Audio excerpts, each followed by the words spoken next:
over 55 years, your source for agribusiness news and features from around the Southeast and across the country, focusing on one of the nation's top industries, agriculture. The Farm Monitor is produced by the Georgia Farm Bureau in association with Abraham Baldwin Agricultural College.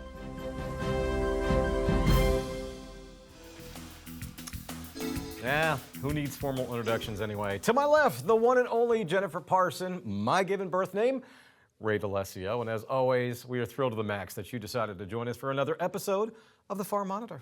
Yes, I echo what Ray said. And to show our appreciation, we've got another great show lined up for you. Coming up, lower yields and a drop in prices. That pretty much sums up 2024 for soybean growers, but what's being done to turn things around? As Georgia's legislative session kicks off, so does a beloved tradition. Go behind the scenes for an evening of barbecue, camaraderie, and celebration of the state's top industry. And then later, yes, he loves his job at ABAC as a professor. And yes, much of his focus is on the students, but Dr. Kennon Deal admits he has a hard time keeping his head out of the clouds while helping out the Georgia Forestry Commission. These stories and so much more right now on the Farm Monitor. When it comes to soybean production, the U.S. wears the crown, growing nearly a third of the world's supply. Here in Georgia, the stakes are just as high with over 160,000 acres planted. But after a tough 2024 season, the Georgia Soybean Commission has its eyes firmly set on recovery. Damon Jones shows us how they're turning plans into action and how farmers are gearing up for a comeback. 2024 was a challenging year for Georgia agriculture across the board. And that includes soybean growers around the state as they saw a significant drop in yields to go along with falling commodity prices.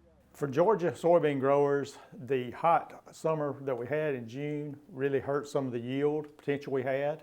And then also with the lower prices, it just made for just a bad year for soybeans. So, I've talked to several farmers around, and it's just not an exciting time right now. So getting things back on track is the top priority for the Georgia Soybean Commission, who recently held their planning and budgeting meeting to determine the best path forward. We get together with the committee members because we have submissions of research products, and we have to approve those every year. We have to go through them and evaluate to see which one's the best, and then make a decision on what we want to approve with the budgeted money that we have. And there are a number of programs they are excited to support that will help maximize yields in the near and distant futures. A lot of the soybean breeding is always a pretty significant funding for us, just trying to create varieties that work for us here in the Southeast and in Georgia.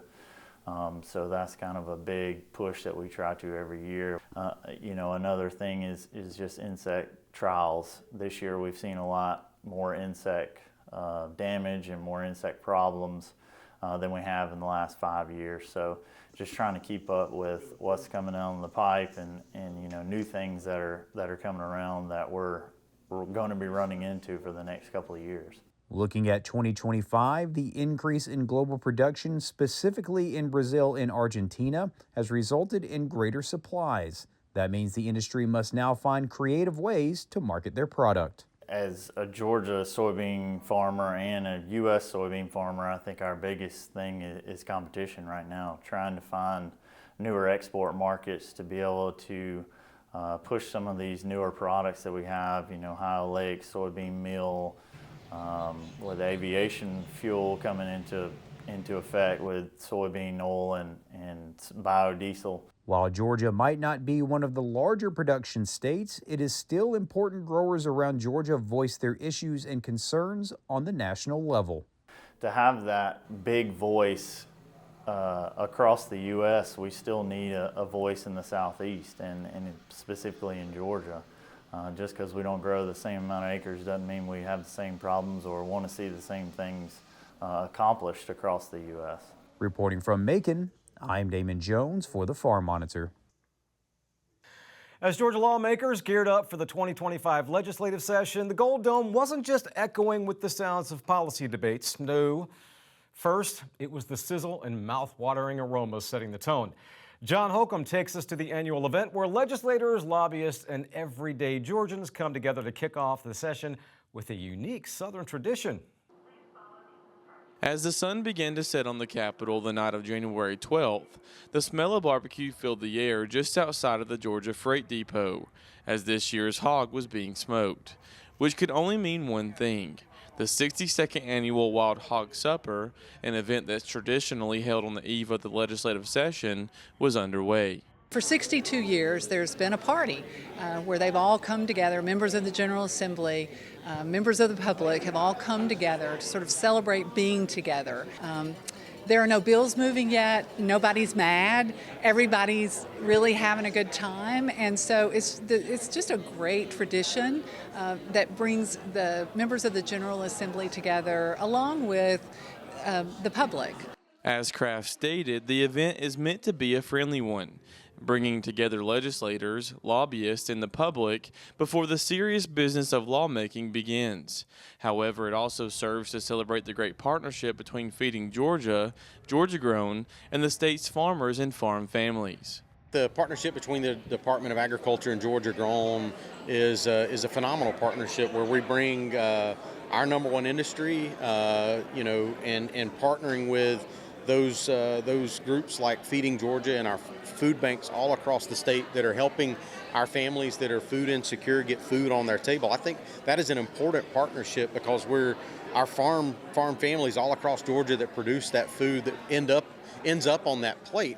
We help be the conduit in helping provide that access to those food banks for those farm families as well as for those families that need that additional assistance. Beyond celebrating partnerships, the event also serves as an opportunity to highlight agriculture and its importance as Georgia's #1 industry.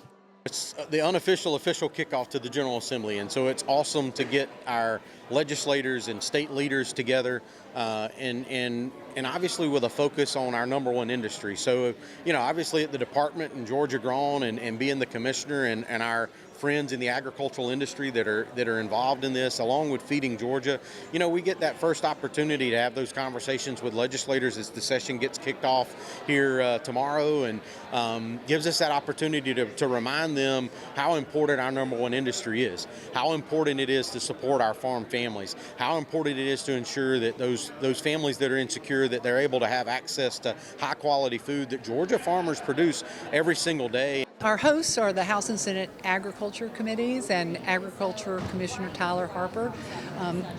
All of those members of those committees are here, as well as other members of the General Assembly. So it's an opportunity to lift up the importance of agriculture. A lot of our sponsors are from the agriculture community, and they are here as well. So yes, it's a celebratory and it's a networking event, right? It's an opportunity to bring your issues here to members of the General Assembly, but also to celebrate the work that General Assembly does to help keep Georgia's #1 industry strong. Reporting in Atlanta for the Farm Monitor, I'm John Holcomb. Still to come, the ABAC professor whose journey spans from the family farm to the skies above as a pilot for the Georgia Forestry Commission. But first, the not-so-secret way to many of our hearts, through our stomachs. Up next, we head to the kitchen for a Valentine's Day meal that's actually fun for the entire family.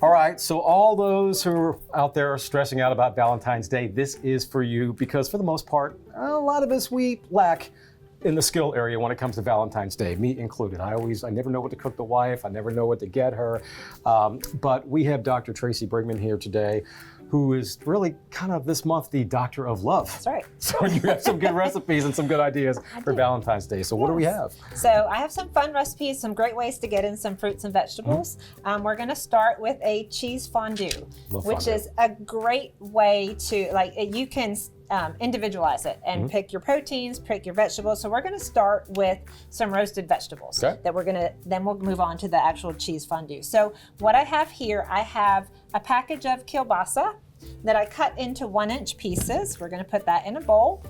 And then I have 1 pound of Brussels sprouts that I washed and trimmed. And if they were a little on the larger side, I cut them in half.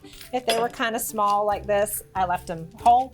And then that is 1 pound of potatoes. These are the marble potatoes. I got them because they're cute and tiny. I don't have to do a lot of prep work, but if you have larger potatoes, you can just cut them into 1-inch cubes. The key is everything about the same size so that it cooks properly. Okay, so we have our vegetables that we want to roast. So now we need to dress them. So I have 2 tablespoons of olive oil that we're gonna drizzle.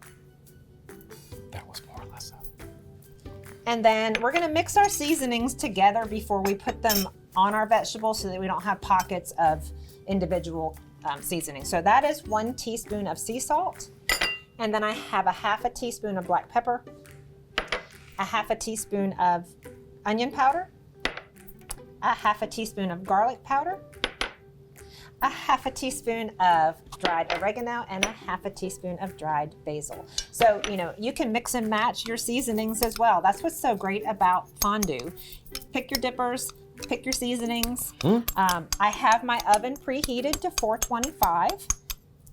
And so we're gonna sprinkle that over my olive oil coated vegetables.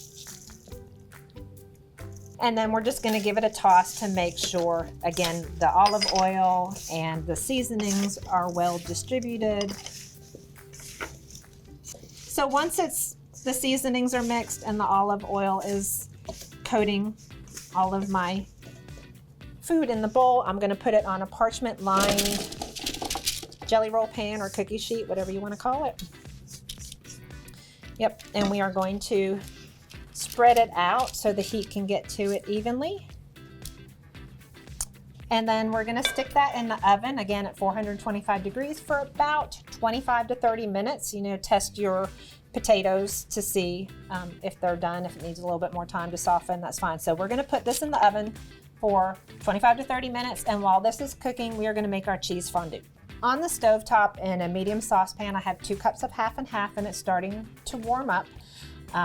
To that, I'm gonna add 1 tablespoon of Worcestershire. Worcestershire.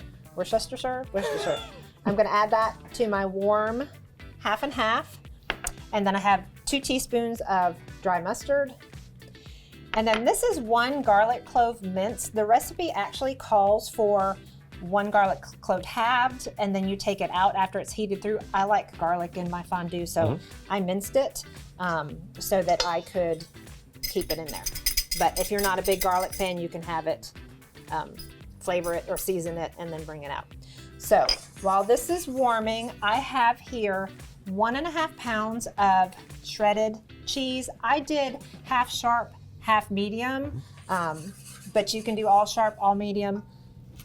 You're gonna put that in that large bowl. I have 3 tablespoons of all-purpose flour. I'm gonna add that to my cheese. And the reason for that is, and I wanna mix that together.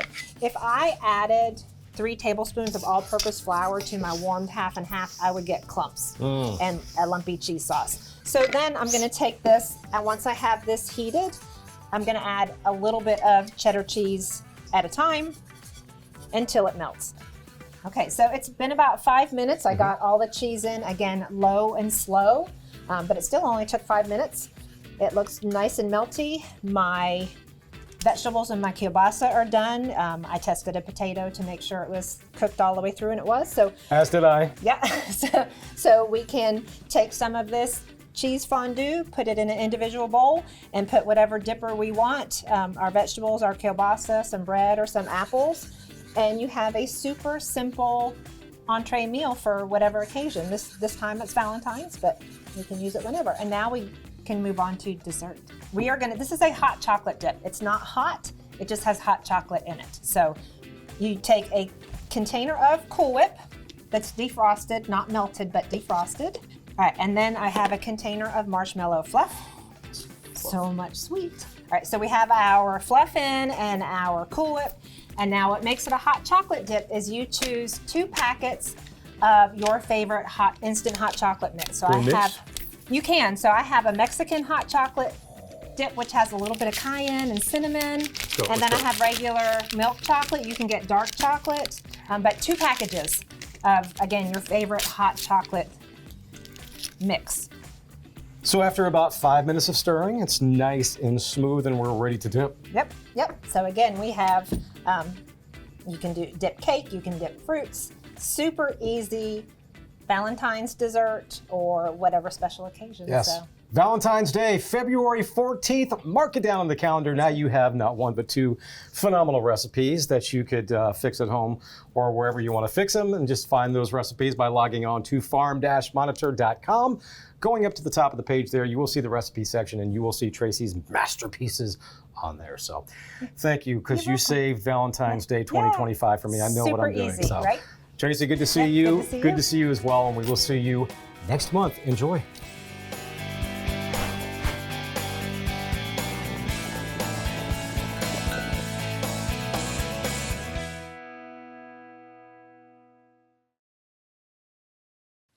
Right, Tracy, thanks so much. Great job. Well, don't forget, if you missed any part of this episode of Meals from the Field or other features on today's show, you can still see them in their entirety at our YouTube channel. Plenty of content, as well as a variety of subjects to choose from. Best of all, the archive goes all the way back to 2009. But hey, don't stop there. Once you're done watching all those informative stories, keep clicking and slide on over to the Farm Monitor Facebook page. Additionally, if you have a story idea or if you just want to leave us a comment or suggestion, feel free to send us a message either on Facebook or at the address listed on the screen. That's news@farmmonitor.com. After the break, Dr. Kennon Deal, an ABAC professor who loves staying humble, but with his head in the clouds as a commercial pilot, finds it hard to remain grounded. His story and ties to Georgia agriculture next.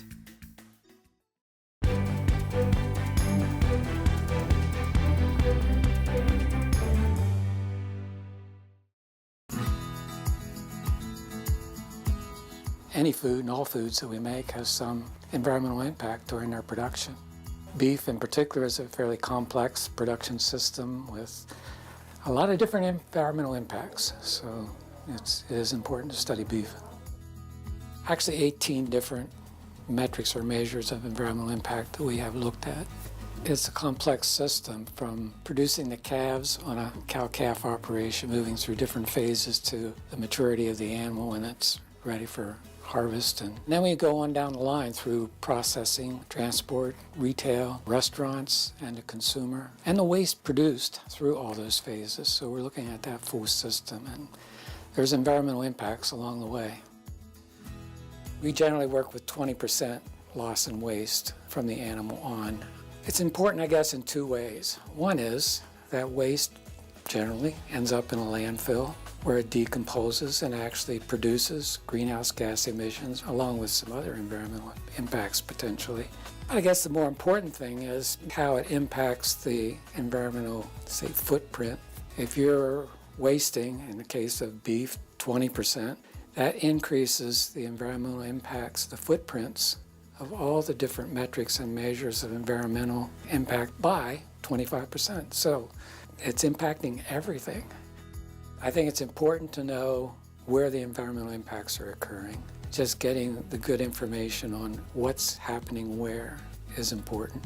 Then we can focus on the more important places and develop strategies, technologies, what have you, to try to reduce those impacts and improve the efficiency in that part of the system. Really, I guess it's improving efficiency is the major challenge. How can we get all this done using the least amount of resources and with the least amount of impact on the environment? I'd say the consumer has a major role, maybe the biggest role, and it really comes down to food waste. We have to stop wasting all of our foods, including beef.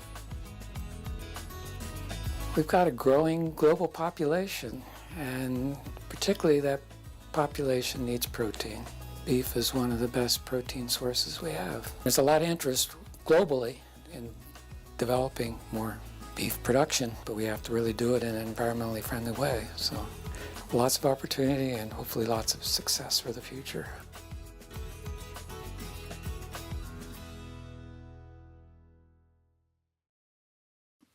at the Farm Monitor, our partnership with ABAC continues to bring you inspiring stories from the heart of agriculture.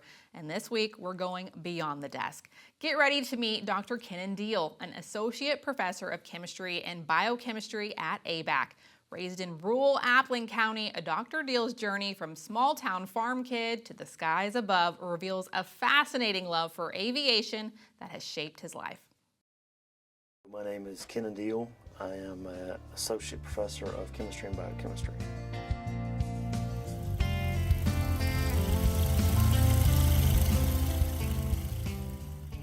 My family's farm is in lower Appling County. We grew up very rural. I rode a bus for an hour and a half to school every day. My dad is awesome. There's no other way to put it. I love him to death. I am like the mini-me of my dad. My dad is 81 now, so he still tries to do a bunch, but he gets in trouble all the time, so I try to go back as much as I can. I come home one day and he was on top of our middle building, which is like 15 foot in the air, and so my mom gets on to him all the time, but he just refuses to slow down or whatever. So I go back as much as I can to do the stuff that he can't do or doesn't need to do. My dad is very, very small, like kind of a smaller stature guy, but his personality, whatever, is so big. He went to ABAC in, I think it was 59 to 61 or either 60 to 62, I can never remember. He tried to get me to go to ABAC for undergrad, but of course I was the 18-year-old that didn't want to listen and do whatever else I wanted to. So that's kind of my experience with ABAC. That's how, when I was looking for a job, that's how I thought of ABAC, was because Dad went to school here. If I'm not at the farm, I work at the Moultrie Airport as a lineman, so I fuel airplanes, pull them in and out of the hangar, run the office, that kind of stuff. If I'm not doing that, I'm a commercial pilot, so I fly for Georgia Forestry. I've worked probably 2 or 3 fires, so talking to guys on the ground and just telling them where the fire's at and making sure they're safe and they're not in any kind of trouble or anything like that, telling them where to go, what I see from the air, just gives them an overhead perspective so they have a better understanding of what the fire is doing and that kind of stuff. It's challenging, but it's beautiful. It's just getting paid to fly is an awesome experience, to be honest with you. Aviation I was that little kid laying in the grass, like looking at the airplanes flying overhead, wondering where they were going and how high they were and how fast they were going. Once the wheels break the ground, it is just peaceful. It is my happy place.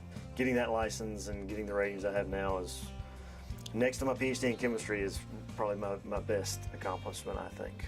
My chemistry experience started in high school. I had a professor, or a teacher back in high school in Appling County.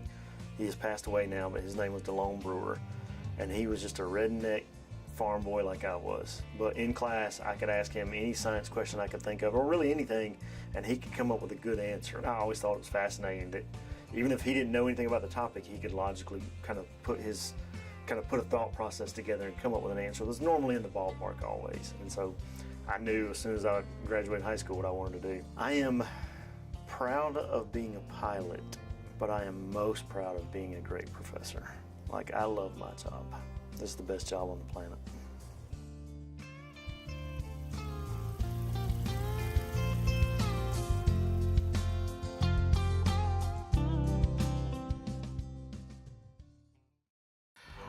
Oh man, great story. Huge thanks to our friends at ABAC for that. Well, before we send you on your way, friendly reminder that for all the latest ag news regarding food, recipes, and what's happening on Georgia farms, be sure you check out all of our social media platforms, including farm-monitor.com. For Ray and everyone here at the show, I'm Jennifer Parsons saying take care, stay safe, and we'll see you next time right here on the Farm Monitor. Have a great week.